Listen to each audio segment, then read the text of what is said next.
বিসমিল্লাহির রহমানির রহিম। আসসালামু আলাইকুম। পল্লবী মহিলা ডিগ্রি কলেজ আয়োজিত অনলাইন ক্লাসে একাদশ মানবিক এবং কমার্সের মেয়েরা এবং একাদশ বিএম শাখার মেয়েদের তোমাদের জানাচ্ছি, তোমরা নবীন, তোমাদের জানাচ্ছি স্বাগত। আমি রায়হানা আক্তার, সহকারী অধ্যাপক, অর্থনীতি বিভাগ। প্রিয় শিক্ষার্থীরা, তোমরা নতুন, তোমরা নবীন, তোমরা আমাদের কলেজের প্রাঙ্গণে এসেছো, পল্লবী মহিলা ডিগ্রি কলেজে তোমরা ভর্তি হয়েছ, সেই জন্য তোমাদেরকে অনেক অনেক শুভেচ্ছা এবং স্বাগত জানাই।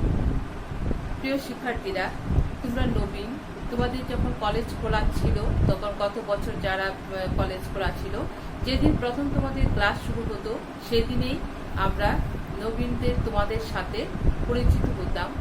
অধ্যক্ষ, উপাধ্যক্ষ, অন্যান্য টিচাররা তাদের পরিচয় তোমাদের কাছে দিত, তোমরা আমাদের পরিচয় দিতে।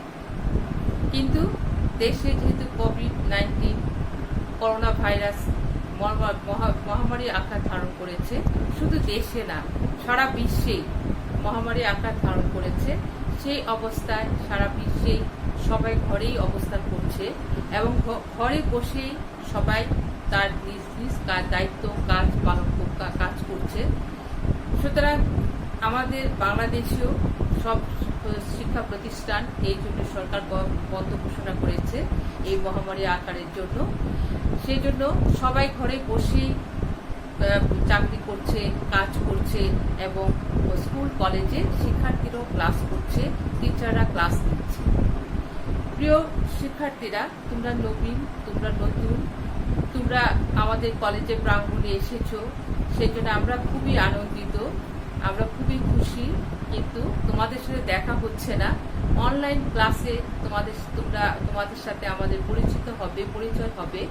সেই ক্লাসেই তোমরা আমাদের পরিচয় জানবে, আমরা কোন কোন বিষয়ে পড়াশোনা করাবো সেটা জানবে। তবে তোমাদের কাছে রিকোয়েস্ট, তোমরা রেগুলার রুটিন অনুযায়ী ক্লাসটা করবে, অনলাইন ক্লাসে সবাই অ্যাটেন্ড করবে এবং সেই অনুযায়ী প্রত্যেক বিষয়ে পড়াশোনা করবে। প্রিয় শিক্ষার্থীরা, আমার নাম রায়হানা আক্তার, অর্থনীতি বিষয়। আমি অর্থনীতি তোমাদের ক্লাস নিব। একাদশ এবং দ্বাদশ শ্রেণী, তোমরা যখন দ্বাদশে উঠবে, একাদশ শ্রেণীতে তোমাদের আর্টস এবং কমার্সের মেয়েরা তোমরা ক্লাস করবে। আমি ক্লাস নেব তোমাদের। এবং বিএম শাখার, কারিগরি শিক্ষা বোর্ডের অধীনে একটা শাখা আমাদের কলেজে আছে, সেই শাখার অর্থনীতি বিষয়টা আমি নিব। তো আমাদের বিভাগে 2জন টিচার আছে, আমি রায়হানা আক্তার, আরেকজন স্যার আছেন দেবনাথ সূত্রধর। আমরা 2জন তোমাদের অর্থনীতি ক্লাস নিব। প্রিয় শিক্ষার্থীরা, তোমরা হয়তো অনেকে মনে করে যে অর্থনীতি খুব কঠিন বিষয়, কিন্তু অর্থনীতি কিন্তু মোটেও কঠিন না। তোমরা যদি একটু মনোযোগ দিয়ে ভালো করে বুঝে পড়াশোনা করো, তাহলে অর্থনীতিটা খুবই ইন্টারেস্টিং বিষয় হিসাবে তোমরা মনে করবে এবং তোমাদের কাছে খুবই ভালো লাগবে। আশা করি তোমরা খুব মনোযোগ দিয়ে অর্থনীতি ক্লাস করবে, অর্থনীতি বিষয়টার প্রতি তোমরা আগ্রহ প্রকাশ করবে। প্রিয় শিক্ষার্থীরা, তোমাদের সাথে দেখা হচ্ছে না, কিন্তু তোমাদের দেখার জন্য আমরা অস্থির হয়ে আছি। কবে দেশে একটা সুস্থ অবস্থা বিরাজ করবে, যখন তোমরা আমাদের সাথে দেখা হবে, তোমাদের সাথে কলেজে আসবে, কলেজ প্রাঙ্গণে একদম মুখরিত হয়ে যাবে তোমাদের আগমনে। সেই ভরসায়, সেই আল্লাহর কাছে দোয়া করি যেন খুব তাড়াতাড়ি আমাদের সাথে তোমাদের দেখা হয় এবং কলেজে তোমরা আসো এবং কলেজটা যেন একদম আনন্দে মুখরিত হয়ে ওঠে। প্রিয় শিক্ষার্থীরা, এখন আমি বিষয়ের প্রতি তোমাদের নজর দিচ্ছি, আমার বিষয় নিয়ে তোমাদের কিছু বলছি। অনেকেই বারবার আমি বলছি যে অনেকে কঠিন করে বিষয়টা, অর্থনীতি বিষয়টাকে ভয় পায়, কিন্তু আমি তোমাদের বারবার নিশ্চয়তা দিচ্ছি, 100% নিশ্চয়তা দিচ্ছি যে তোমরা যদি মনোযোগ দিয়ে ভালো করে আমার ক্লাস ফলো করো, দেবরাজ স্যারের ক্লাস ফলো করো, তাহলে তোমাদের কাছে অর্থনীতি বিষয়টা খুবই ভালো লাগবে এবং ইন্টারেস্টিং মনে হবে। তো এখন আমরা বিষয়ের মধ্যে চলে আসি, সাবজেক্টের উপরে চলে আসি। আমরা পড়াশোনার দিকে একটুখানি তোমাদের প্রাথমিক ধারণা দিচ্ছি। আজকে যেহেতু প্রথম ক্লাস, আমার সাথে তোমার প্রথম ক্লাস অর্থনীতি বিষয়, সেই প্রাথমিকভাবে তোমাদের একটা ধারণা দিচ্ছি। প্রাথমিকভাবে আমি ধারণা দিচ্ছি আমরা আমাদের অর্থনীতি বিষয়টা হচ্ছে অর্থনীতি সংক্রান্ত বিষয়গুলো নিয়ে আলোচনা হয়ে থাকে, সেই বিষয়গুলি নিয়ে আলোচনা করছি। মানব জীবনে আমাদের প্রথম চ্যাপ্টারটা হলো, দেখো যে বোর্ডে মৌলিক অর্থনৈতিক সমস্যা এবং এর সমাধান, এই বিষয় নিয়ে আজকে আমাদের অধ্যায় 1 আর মৌলিক অর্থনৈতিক সমস্যা এবং এর সমাধান। বিএম শাখার মেয়েরা তোমরাও কিন্তু দেখবে যে তোমাদের পড়ার সাথে এই ক্লাসে খুব মিল পাবে। আর আর্টস এবং কমার্সের স্টুডেন্টদের জন্য অর্থনীতি সিলেবাস একই, সেম সিলেবাস, একই প্রশ্ন হয়, একই প্রশ্নে তোমাদের পরীক্ষা দিতে হয়। আর বিএম শাখাদের একটু ডিফারেন্স হয়, কিন্তু একই জিনিসের উপরেই প্রশ্ন থাকে তোমাদের। আর প্রশ্ন সংক্রান্ত বিষয়গুলো তোমাদের বলছি, তোমরা তো জানো নিশ্চয়ই, শিক্ষার্থীরা এসএসসি পরীক্ষা দিয়ে আসছো, এক্সাম দিয়ে আসছো, তোমাদের নৈবিত্তিক প্রশ্ন থাকে, এমসিকিউ যেগুলিকে বলে, আর তোমাদের থাকে তোমাদের বড় প্রশ্ন যেগুলো থাকে, সৃজনশীল প্রশ্ন সেগুলো থাকে, সেইগুলো সম্পর্কে তোমরা জানো। প্রত্যেকটা চ্যাপ্টার থেকেই তোমাদের প্রশ্ন আসে, বলেই তোমাদের প্রত্যেকটা চ্যাপ্টারই তোমাদের ভালো করে পড়তে হবে এবং ডিটেইল পড়তে হবে, যাতে তোমরা যেখানেই প্রশ্ন আসুক না কেন সেখানেই প্রশ্নের উত্তর দিতে পারো। প্রিয় শিক্ষার্থীরা, আবারও তোমাদের অভিনন্দন জানাচ্ছি এই ক্লাসে অ্যাটেন্ড করার জন্য এবং তোমাদের ধন্যবাদ জানাচ্ছি তোমরা অর্থনীতির বিষয় নিয়ে পড়াশোনা করছো। তো আমাদের মৌলিক চ্যাপ্টারে চ্যাপ্টারে চলে আসছি, যে মৌলিক অর্থনৈতিক সমস্যা এবং এর সমাধান। আমরা জানি যে বাংলাদেশের মতো উন্নয়নশীল দেশের মানুষ, খুব স্বল্প উন্নত দেশের মানুষ খুব দরিদ্র থাকে, তাদের অভাব অনেক। আর মানুষের অভাব কোনো দেশে, কোনো ধনী বলো, দরিদ্র বলো, কিংবা স্বল্প উন্নত দেশ বলো, উন্নত দেশ, সব মানুষেরই অভাব রয়েছে। সুতরাং অভাব অসীম, সম্পদ সীমিত। এই অসীম অভাবের মধ্যে সম্পদ সীমিত বলেই যে মানুষ, আমরা বলতে পারি যে মানুষ কি তার অভাব মেটাতে পারে না? হ্যাঁ, অবশ্যই পারে। সেই অভাব মেটাতে হলে তাকে বিশেষ কিছু অভাব তাকে প্রথমে মেটাতে হয়। এই অভাবগুলি যখন মিটে যায় তখন আরো অভাব দেখা দেয়, অভাবের কোনো শেষ নাই। কিন্তু আমাদের সব প্রকৃতিতে সম্পদ খুব সীমিত।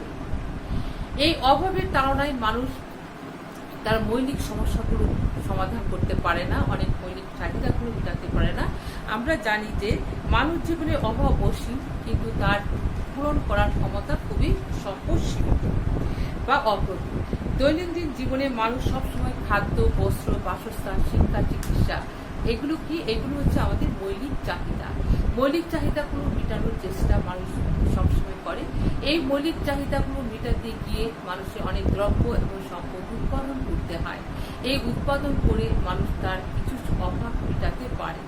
এই অভাবগুলো যখন মিটে যায় তখন মানুষের মধ্যে একটা অভাব মেটার সাথে সাথে আরেকটা অভাব এসে তার দাঁড়ায় দাঁড়িয়ে যায়।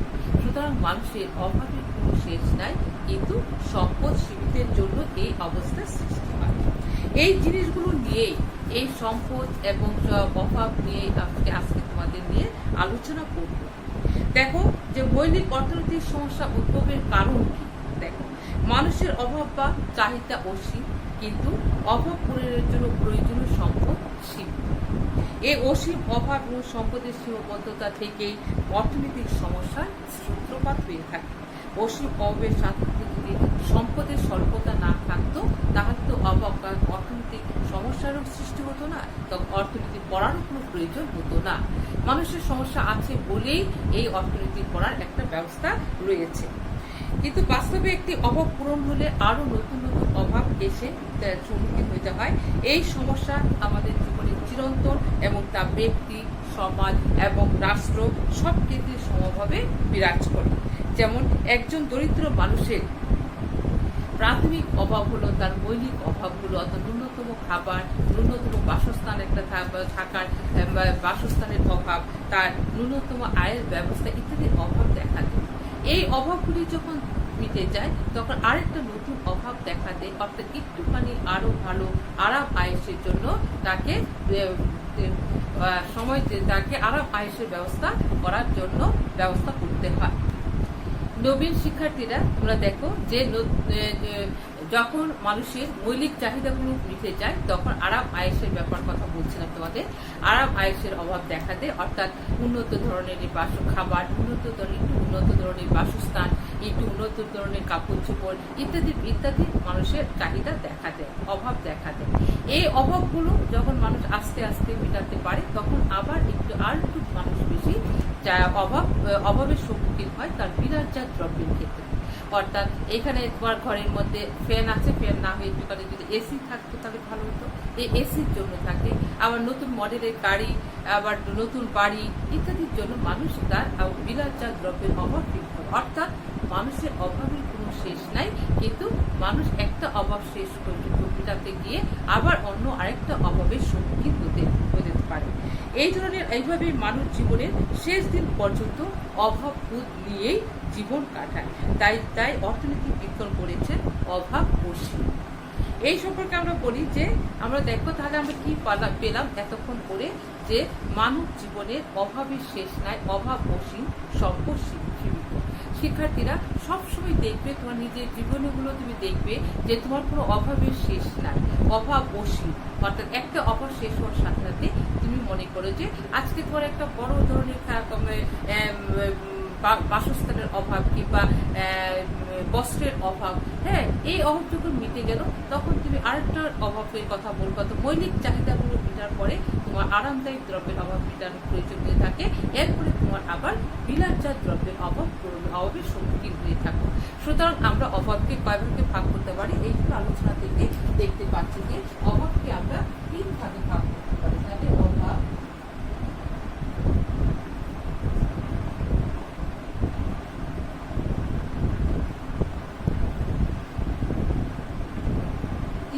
ভাগ করা যায়। এর হলো প্রয়োজনীয় অভাব,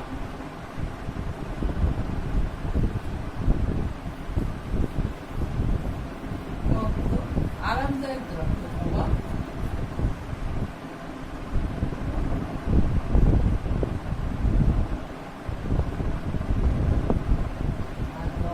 বিলাসজাত দ্রব্য।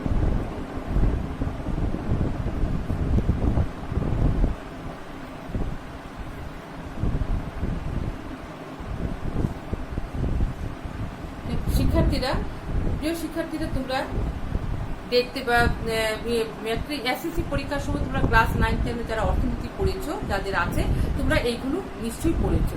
আবারও তোমাদের রিপিট করছি এবং আবার নতুন করে শুরু করছি তোমাদের এই পড়াগুলো। অর্থাৎ আমরা এই এতগুলো কথা বলে অভাব সম্পর্কে কথা বলে আমরা দেখতে পাচ্ছি যে অভাবকে 3 ভাগে ভাগ করা যায়। একটা হলো প্রয়োজনীয় অভাব, একটা আরামদায়ক দ্রব্যের অভাব, আর একটা হলো বিলাসজাত দ্রব্যের অভাব। এই জন্য অর্থনীতিবিদরা বলেছে যেহেতু অভাব অসীম, সুতরাং অর্থনীতিবিদরা সবসময় বলেন যে মানুষের একটা অভাব শেষ হওয়ার সাথে সাথে যেহেতু আরেকটা অভাব দেখা দেয়, সুতরাং ওনারা বলে অর্থনীতিবিদদের বক্তব্য হচ্ছে অভাব অসীম। অসীম অভাব পূরণের জন্য মানুষ সম্পদ বিনিয়োগ করে। মানে তাহলে মানুষের যে এই অভাবগুলো তো মেটাতে হবে, তাই না? তাই অভাব যদি মেটাতে হয় তাহলে আমাদের সম্পদের প্রয়োজন। এই সম্পদগুলো কি? এই সম্পদ হলো, তাহলে আমরা সম্পদ কাকে বলি? তাহলে দেখো শিক্ষার্থীরা, যে সম্পদ বলতে দ্রব্য ও সেবা উৎপাদনের জন্য ব্যবহার উপযোগী বিভিন্ন উপাদানকে বোঝায়, যেমন ভূমি, শ্রম, মূলধন, সম্পদ। প্রিয় শিক্ষার্থীরা, আমরা জানি একটা দ্রব্য উৎপাদন করার জন্য উৎপাদনে 4টা উপকরণের প্রয়োজন হয়। অর্থাৎ আমাদের অভাব মেটানোর জন্য দ্রব্য ও সেবা উৎপাদনের প্রয়োজন রয়েছে। এইগুলো উৎপাদনের জন্য আমাদের কতগুলো উপাদানের প্রয়োজন রয়েছে, অর্থাৎ ভূমি, শ্রম, মূলধন, সংগঠন। এইগুলোর সমন্বয়ে যে দ্রব্য ও সেবা উৎপাদিত হয় তাকে বলা হয় সম্পদ। অর্থাৎ মানুষের অভাব মেটানোর জন্য সম্পদের প্রয়োজন রয়েছে। তাহলে সম্পদের সংজ্ঞা দিতে গিয়ে বিভিন্ন অর্থনীতি বিভিন্নভাবে কথা বলেছে। এর মধ্যে J.F. রেগন এবং L.B. থমাস বলেছেন যে উপকরণ ভূমি, শ্রম, মূলধন ব্যবহার করে দ্রব্য সেবা উৎপাদন করা হয় তাই হচ্ছে সম্পদ। তাই শিক্ষার্থী বন্ধুরা, তোমরা বুঝতে পারছো আমার কথাগুলো, নিশ্চয়ই তোমরা খুব মনোযোগ দিয়ে এই জিনিসগুলো ফলো করবে। পৃথিবীতে এই সম্পদের যোগান পর্যাপ্ত নয়। মানুষের যোগান যদি পর্যাপ্ত থাকতো তাহলে তো মানুষের অভাব থাকতো না, এবং অভাব না থাকলে অর্থনৈতিক দিকেও মানুষ দাবিত হতো না, অর্থাৎ অর্থের প্রয়োজন হতো না। চাহিদার তুলনায় এই যোগানগুলো সীমিত। অর্থনীতির জনক আমরা জানি, অর্থনীতির জনককে অ্যাডাম স্মিথ। অ্যাডাম স্মিথ অর্থনীতিকে সম্পদের বিজ্ঞান বলে অভিহিত করেছে। অধ্যাপক রবিন্স বলেন, অধ্যাপক রবিন্সের সংখ্যাটা একটুখানি আমি লিখে দিচ্ছি, দেখো যে অধ্যাপক রবিন্স অর্থনীতির সম্পর্কে কি বলেছেন।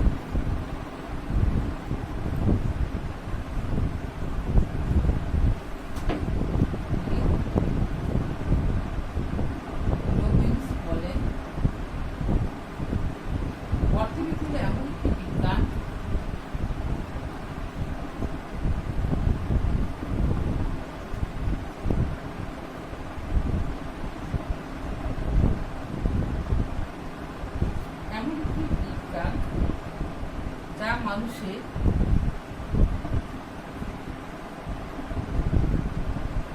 অসীম অভাব ও বিকল্প ব্যবহারযোগ্য সম্পদের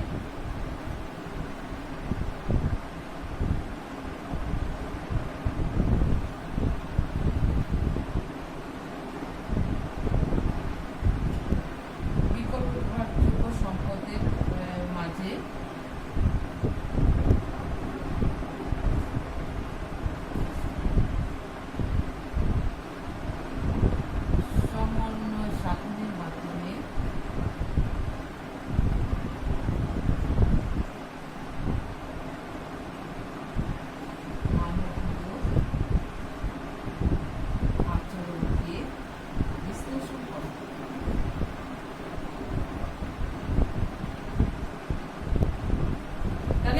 অর্থনীতিবিদ রবিন্স কি বলেছেন, দেখো যে অর্থনীতি হলো এমন একটি বিজ্ঞান যা মানুষের অসীম অভাব এবং বিকল্প ব্যবহারযোগ্য সম্পদের মাঝে সমন্বয় সাধনের মাধ্যমে মানবীয় আচরণকে বিশ্লেষণ করে। অর্থনীতিবিদ রবিন্স বলেছেন। আর অর্থনীতিবিদ অ্যাডাম স্মিথ অর্থনীতির জনক, উনি বলেছেন অর্থনীতিকে সম্পদের বিজ্ঞান বলে অভিহিত করেছেন। তাহলে অর্থনৈতিক বিষয়গুলো আমরা দেখতে পাচ্ছি যে এই বিষয়গুলো হলো অর্থনৈতিক সমস্যা। এটা মূলত দুষ্প্রাপ্য এবং নির্বাচন সমস্যাকে নির্দেশ করে। প্রিয় শিক্ষার্থীরা, অর্থাৎ আমাদের এই সম্পদগুলোকে বলা হয় যে অর্থনৈতিক সমস্যা। এই সমস্যাগুলি হচ্ছে অর্থনৈতিক সমস্যা, অর্থাৎ এই সমস্যাগুলো থেকে আমরা দুষ্প্রাপ্যতা এবং নির্বাচন পেয়ে থাকি। অর্থাৎ অধ্যাপক রবিন্সের আলোচনা থেকে এই দুষ্প্রাপ্যতা, অর্থনীতি রবিন্সের এই দুষ্প্রাপ্যতা নির্বাচনের কথা তিনি প্রথম উল্লেখ করেছেন। অর্থাৎ প্রয়োজনের তুলনায় সম্পদের স্বল্পতাই হচ্ছে। তাহলে আমরা কি দুষ্প্রাপ্যতা বলতে আমরা কি বুঝি, যে প্রয়োজনের তুলনায় সম্পদের স্বল্পতাই হচ্ছে দুষ্প্রাপ্যতা। দুষ্প্রাপ্য সম্পদকে অসীম অভাবের মধ্যে ভাগ করায় কি বলা হয়, নির্বাচন। সুতরাং আমরা দেখতে পাচ্ছি যে দুষ্প্রাপ্য হচ্ছে যা প্রয়োজন, যা পাওয়া যাচ্ছে না, সেটা হচ্ছে দুষ্প্রাপ্যতা, অর্থাৎ যেটা প্রয়োজনের তুলনায় অপ্রতুল বা প্রচুর নয়, যা সীমিত। সুতরাং দেখা যাচ্ছে এই দুষ্প্রাপ্য সম্পদকে অসীম অভাবের মধ্যে ভাগ করে দেওয়াটাই হচ্ছে নির্বাচন। সুতরাং পরবর্তীকালে এই রবিন্সের এই সংখ্যাটাকে পরবর্তীকালে অথবা স্যামুয়েলসন প্রয়োগ অর্থনীতিবিদ করেছেন যে অপ্রাচুর্যের বিজ্ঞান বলে অভিহিত করেছে। তাহলে শিক্ষার্থী বলতে দেখো, অভাব, অসীম, সীমিত সম্পদ এবং অভাবের নির্বাচন বিষয়গুলিকে সমন্বয় করে অর্থনীতিবিদ সমস্যাকে নিচে আমরা চকের মাধ্যমে একটা শখ আঁকি, চকের মাধ্যমে আমরা দেখতে পাচ্ছি। দেখো অর্থনীতির সমস্যাগুলিকে আমরা একটা শখের মাধ্যমে দেখি।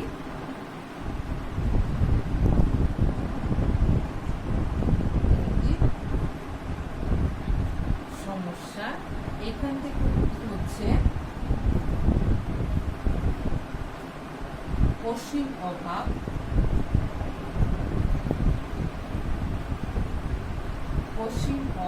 তারপরে হচ্ছে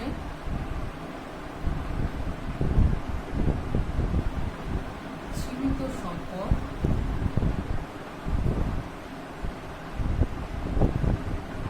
তারপর হচ্ছে সম্পদের বিকল্প ব্যবহার, সম্পদের বিকল্প ব্যবহার। এইখান থেকে আবার আসছে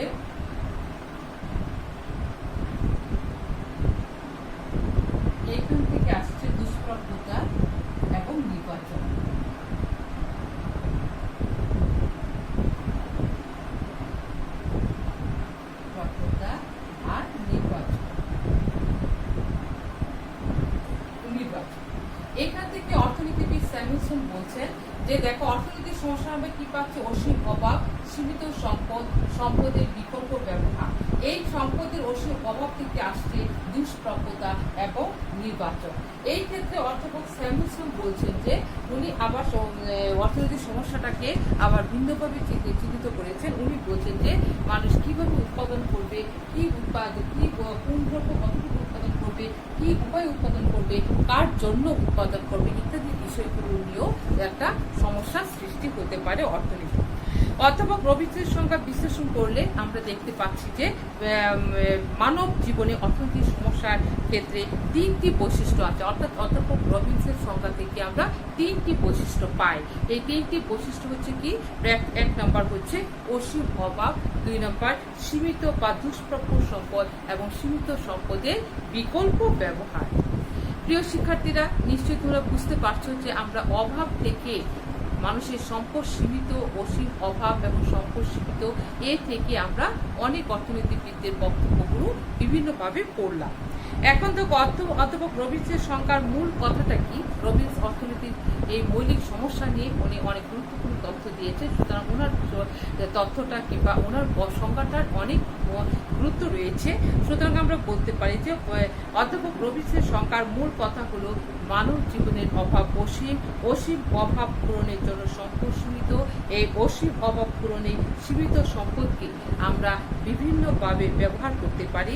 অভাবের গুরুত্ব অনুসারে সম্পদ নিয়োগ করা হয়, অর্থাৎ গুরুত্বপূর্ণ খাতে অথবা অধিক প্রয়োজনে অভাবের খাতে সম্পদ পছন্দ ও নির্বাচন করে সমস্যা সমাধানের প্রচেষ্টায় মানব জীবনের অর্থনৈতিক সমস্যা। অর্থাৎ রবিন্স বলছেন যে মানুষের অভাব অসীম, সম্পদ সীমিত, কিন্তু সীমিত সম্পদের মধ্যেও মানুষের বিশেষ বিশেষ গুরুত্বপূর্ণ অভাবগুলো পূরণ করা সম্ভব। এই পূরণ করতে গেলে নির্বাচন করতে হয়, অর্থাৎ পছন্দ করতে হয়, চুজ করতে হয় যে কোন অভাবটা তার আগে পূরণ করা উচিত এবং গুরুত্ব অনুসারে সেই অভাব পূরণ করাও একটা মৌলিক অর্থনৈতিক সমস্যা বলে অধ্যাপক রবিন্স উল্লেখ করেন। প্রিয় শিক্ষার্থীরা, তাহলে আমরা রবিন্সের সংজ্ঞার জন্য আমরা দেখছি, আবার দেখি রবিন্সের সংজ্ঞা থেকে আমরা এই তিনটে বৈশিষ্ট্য পাই। যে তিনটে বৈশিষ্ট্য কি দেখো, এক নম্বর হচ্ছে অসীম অভাব,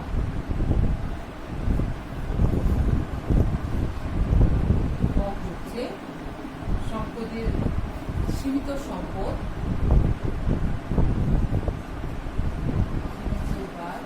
সীমিত সম্পদ,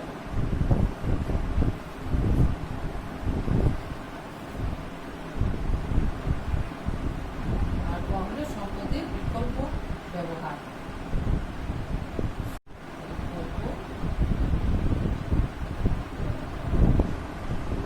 তাহলে শিক্ষার্থীরা, আমরা রবিন্সের সংজ্ঞার বইয়ের মধ্যে এই তিনটে বৈশিষ্ট্য আমরা পাই। আর এই রবিন্সের সংজ্ঞাটা তোমাদের খুব ভালো করে আয়ত্ত করতে হবে। এখানে নোবেল বিজয়ী অর্থাৎ অর্থনীতিবিদ পিয়ার স্যামুয়েলসনের মতে কিভাবে মানুষ ও সমাজ অর্থ দ্বারা এবং অর্থের ব্যবহার ব্যতীত দুষ্প্রাপ্য উৎপাদনের মাধ্যমে সম্পদকে বিভিন্ন প্রকার দ্রব্য উৎপাদনে নিয়োগ করার জন্য পছন্দ বা নির্বাচনের প্রয়োজন পড়ে এবং সমাজের বিভিন্ন জনগোষ্ঠীর মধ্যে বর্তমান অথবা ভবিষ্যৎ ভোগের জন্য কিভাবে তা অর্থের বন্টন করবে সে। অর্থাৎ স্যামুয়েলসন বলছেন যে মানব জীবনে যে এই যে সম্পদের প্রয়োজন, এটি কিভাবে উৎপাদন হবে, কিভাবে বন্টন করা হবে, ভবিষ্যৎ এবং বর্তমানে ভবিষ্যতে ভোগের যারা ভোগ করবে তাদের মধ্যে কিভাবে বন্টন করা হবে, সেটাও একটা অর্থনীতির মৌলিক সমস্যা। এই সমস্যাগুলো থেকে আমরা দেখতে পাচ্ছি যে এই আলোচনা থেকে আমরা দেখতে পাচ্ছি যে অর্থনীতি মানুষের অসীম অভাবের গুরুত্ব নির্বাচন, সীমিত সম্পদের দক্ষ ব্যবহারের মাধ্যমে সর্বোচ্চ সামাজিক কল্যাণের উপায় ইত্যাদি যা নিয়ে আলোচনা করে থাকি। এখন আমরা আসছি যে এই যে দুষ্প্রাপ্য সম্পদ, এই দুষ্প্রাপ্যতা বলতে আমরা এখন কি বুঝি দেখ। মানব জীবনের প্রত্যাশা, অভাব, চাওয়া, আকাঙ্ক্ষা অসীম, কিন্তু এই অসীম অভাব পূরণের ক্ষমতা তার সম্পদ সীমিত, যেটা আমরা জানি। তাই সকল প্রকার অর্থনৈতিক সমস্যার মূলে রয়েছে সম্পদের স্বল্পতা বা দুষ্প্রাপ্যতা। এই সম্পর্কে অর্থনীতিবিদগণ কি বলছেন যে দুষ্প্রাপ্য বলতে মানব জীবনের অসীম অভাব পূরণের জন্য সম্পদ সীমিত, অপ্রচুর এবং অপ্রতুল। এই সম্পর্কে বিভিন্ন অর্থনীতিবিদগণ বিভিন্ন সংজ্ঞা দিয়েছে। এর মধ্যে অর্থনীতিবিদদের সংজ্ঞা আলোচনা করে আমরা দেখতে পাচ্ছি যে আমাদের প্রয়োজনীয় জিনিসটি যত সীমিত হবে ততই তা অভাবে পরিণত হবে। অর্থাৎ তাই এই স্বল্পতা বলে আমরা দেখতে পাচ্ছি যে জীবনের এইগুলো থেকে পরিত্রাণ পাওয়ার জন্য যে সমস্যা, যে সমাধান, এইগুলি খুঁজে বের করা হলো অর্থনৈতিক মূল সমস্যা। আচ্ছা, নির্বাচন।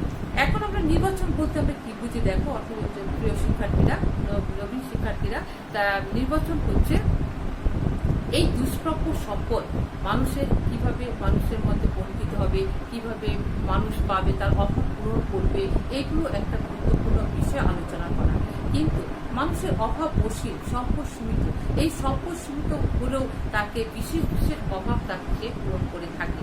এই বিশেষ অভাব পূরণ করতে গিয়ে তাকে আগে চুজ করতে হবে, পছন্দ করতে হবে অথবা নির্বাচন করতে হবে কোন অভাবটা তাকে আগে পূরণ করতে হবে। সেই গুরুত্ব অনুসারে একজন ব্যক্তি তার অভাব মেটাতে পারে।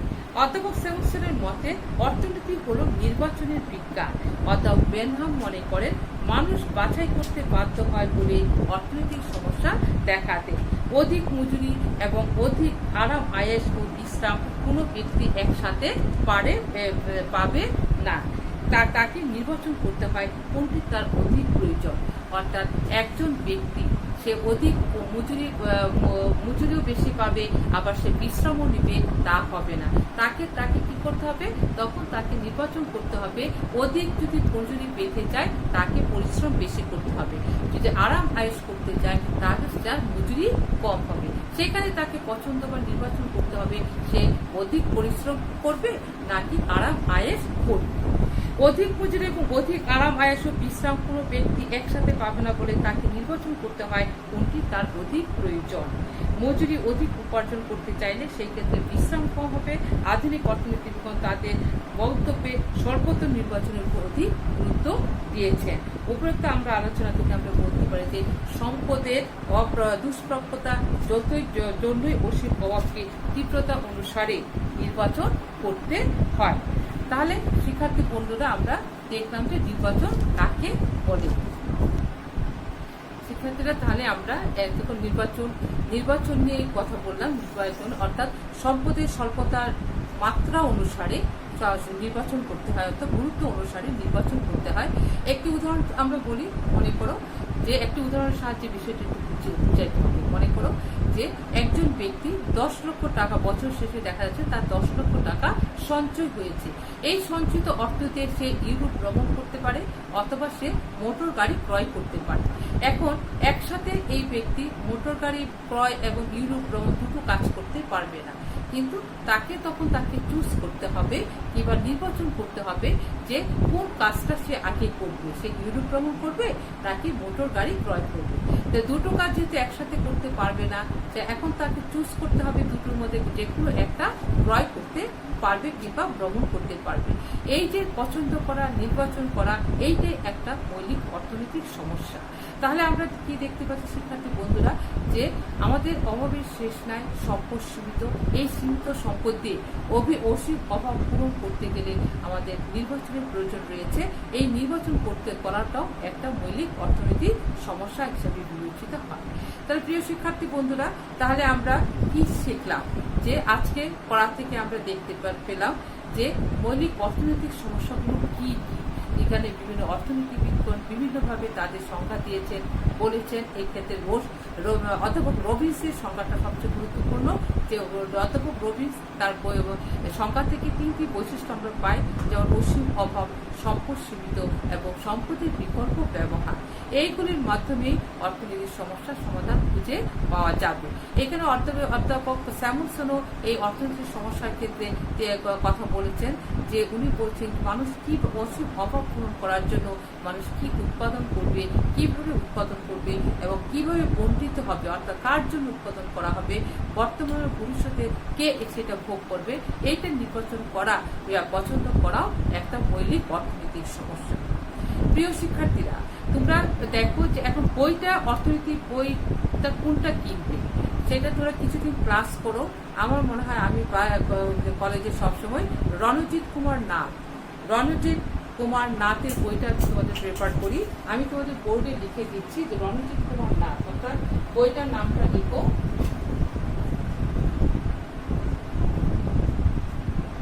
অর্থনীতি প্রথম পত্র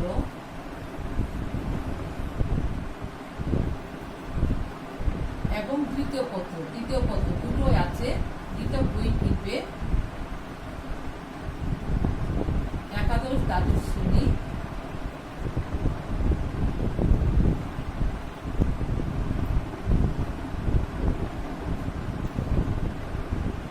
রাইটার হলো রণজিৎ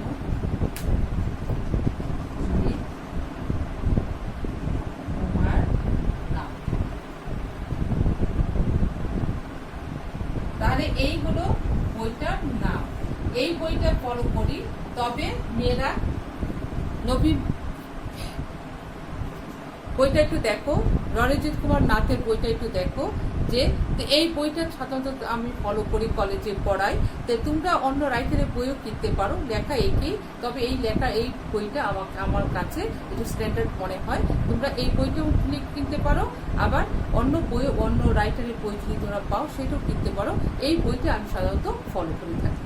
তাহলে প্রিয় শিক্ষার্থীরা, তাই এতক্ষণ তোমাদের যা পড়িয়েছি সেই জিনিসগুলো তোমরা খুব ভালো করে বাসায় একটু বই কিনে পড়াশোনা করার চেষ্টা করবে, বোঝার চেষ্টা করবে। সব সাবজেক্টেই কঠিন আছে, যেহেতু তোমরা কোনো সাবজেক্টই পড়ো নাই, কোনো বিষয় নিয়ে এখন পড়াশোনা করো নাই, নতুন তোমাদের আসছে, সুতরাং সব বিষয় তোমাদের কঠিন লাগবে। কিন্তু পড়তে আস্তে আস্তে দেখা যাবে যে সব কিছু ইজি হয়ে যাচ্ছে। সুতরাং কোনো বিষয়কে তোমরা কঠিন মনে না করে, ভয় না করে মনোযোগ দিয়ে পড়াশোনা করো এবং আমাদের ক্লাসগুলো ঠিক মতো ফলো করো। প্রিয় শিক্ষার্থীরা, তোমরা খুব ভালো থাকো, তোমরা বাসায় থাকো, নিরাপদে থাকো, সামাজিক দূরত্ব বজায় রেখে চলো। এই করোনা ভাইরাস থেকে যাতে আমরা পরিত্রাণ পেতে পারি মহান আল্লাহর কাছে সেই প্রার্থনা করো। আল্লাহর কাছে আমি প্রার্থনা করি আমরা সুস্থভাবে, সুস্থ শরীরে আমরা থাকতে পারি এবং আমরা আবার স্বাভাবিক জীবনে ফিরে এসে কলেজে রীতিমতো ক্লাস করতে পারি। কলেজ প্রাঙ্গণে আমরা আবার সমবেত হতে পারি তোমাদের সাথে, তোমাদের দেখার আগ্রহ প্রকাশ করে আজকে এই মুহূর্তে এখনই তোমাদের ক্লাস শেষ করলাম। ধন্যবাদ সবাইকে।